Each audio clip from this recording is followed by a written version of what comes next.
ताज्या बातम्यांसाठी महान करेला सबस्क्राइब करा आणि बेल आयकॉनला क्लिक करा। कनवाडातील नौकेची जबाबदारी कोणाची? ग्रामपंचायत प्रशासनाचं जाणीवपूर्वक दुर्लक्ष।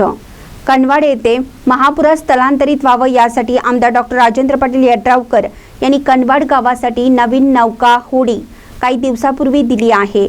मात्र ग्रामपंचायत प्रशासनाने सध्या ही नौका नदी पाणवट्याजवळ असणाऱ्या हनुमान मंदिर नजीक ठेवण्यात आली आहे। सध्या या नौकेमध्ये पावसाचं पाणी साचत आहे। लहान मुले यावर खेळत असल्यामुळे ही नाव खराब होण्याच्या मार्गावर असून याला जबाबदार ग्रामपंचायत प्रशासन असल्याचं नागरिकांमधून बोललं जात आहे। सन 2005-2019 या महापुरामध्ये येथील ग्रामस्थांना म्हैसाळ या ठिकाणी स्थलांतरित करण्यासाठी येथील नौकेचे मोठे योगदान होते। येथील नौकेने व नावाडी अनेकांना जीवनदान दिलं होतं। यामुळे संभाव्य महापुरामध्ये येथील ग्रामस्थांना स्थलांतरित होण्यासाठी आमदार डॉक्टर राजेंद्र पाटील यड्रावकर यांनी नुकतेच काही दिवसापूर्वी नौका दिली आहे। ही नौका सुव्यवस्थित ठेवण्याचं काम ग्रामपंचायत प्रशासनाचे आहे। यापूर्वीही असलेली नौका ग्रामपंचायत प्रशासनाच्या दुर्लक्षामुळे खराब झाली होती।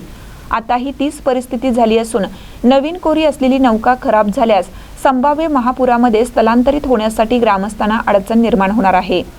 ग्रामपंचायत प्रशासनाच्या हलगर्जीपणामुळे यापूर्वी खराब झाली तशीच ही नौका खराब करणार आहात का, असा सवाल कनवाड ग्रामस्थांमधून पुढे येत आहे।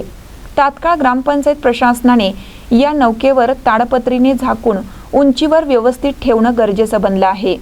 ग्रामपंचायत प्रशासन तात्काळ याबाबत कार्यवाही न केल्यास आमदार डॉक्टर राजेंद्र पाटील यड्रावकर यांच्याकडे येथील काही नागरिक तक्रार करणार असल्याचे समजते।